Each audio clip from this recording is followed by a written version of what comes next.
ایک بہترین دعا حضرت انس رضی اللہ تعالیٰ عنہ بیان کرتے ہیں کہ رسول اللہ صلی اللہ علیہ وسلم ایک دیہاتی کے پاس سے گزرے تو وہ اپنی نماز میں دعا مانگ رہا تھا، اور وہ کس طرح دعا مانگ رہا تھا؟ وہ کہہ رہا تھا، اے وہ ذات جس کو آنکھیں دیکھ نہیں سکتیں، اے وہ ذات کہ کسی کا خیال اور گمان اس تک نہیں پہنچ سکتا، اے وہ ذات کہ اوصاف بیان کرنے والے اس کے اوصاف اور صفتوں کو بیان نہیں کر سکتے، اے وہ ذات کہ حوادث زمانہ اس پر اثر انداز نہیں ہو سکتے،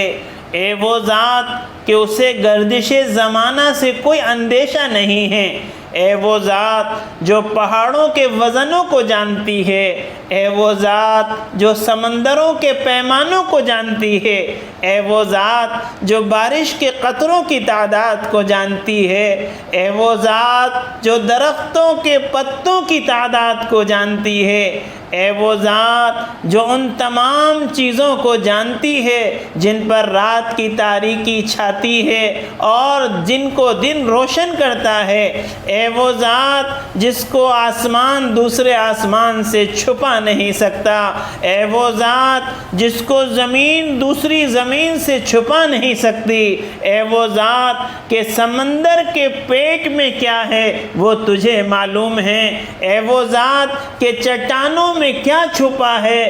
وہ بھی تو جانتا ہے، تو میری عمر کے آخری حصے کو سب سے بہتر بنا دے اور میرے آخری عمل کو سب سے بہتر عمل بنا دے، اور میرا بہترین دن وہ بنا جس دن میری تجھ سے ملاقات ہو۔ تو یہ دعا ایک دیہاتی مانگ رہا تھا۔ اللہ کے نبی صلی اللہ علیہ وسلم کا وہاں سے گزر ہوا تو اللہ کے نبی صلی اللہ علیہ وسلم نے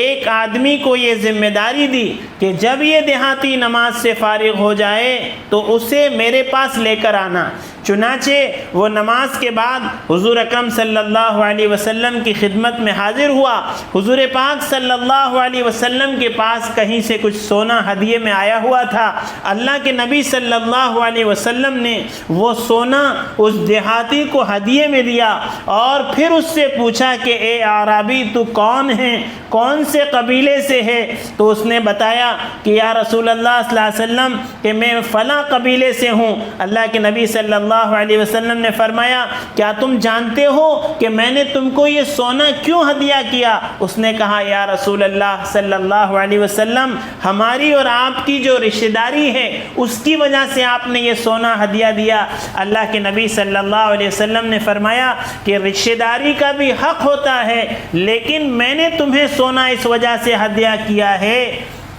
کہ تم نے بہت عمدہ طریقے سے اللہ کی ثنا بیان کی۔ دیکھا آپ نے کہ اللہ کے نبی صلی اللہ علیہ وسلم کو بھی اس دیہاتی کی دعا مانگنا کتنا پسند آیا۔ اس لیے دعا جو ہے وہ رٹی رٹائی چیزوں کو پڑھنے کی چیز نہیں ہے، بلکہ دعا تو اللہ سے ہم کلام ہونے کی چیز ہے، اللہ کو اپنے دل کی حالت بتانا ہے۔ اس لیے ہم سب کو بھی دعا کا اہتمام کرنا چاہیے اور دعا میں خوب اللہ کی حمد و ثنا اور تعریف بیان کرنا چاہیے۔ اللہ تعالیٰ سے دعا ہے کہ اللہ تعالیٰ ہم سب کو دعا مانگنے والوں میں شمار فرمائے، اس لیے کہ اللہ ہی کی ذات وہ ذات ہے جو مانگنے سے خوش ہوتی ہے اور نہ مانگنے والوں سے ناراض ہوتی ہے۔ تو اللہ تعالیٰ ہم سب کو دعا مانگنے والوں میں شامل فرمائے۔ وآخر الدعوانا ان الحمد للہ رب العالمین۔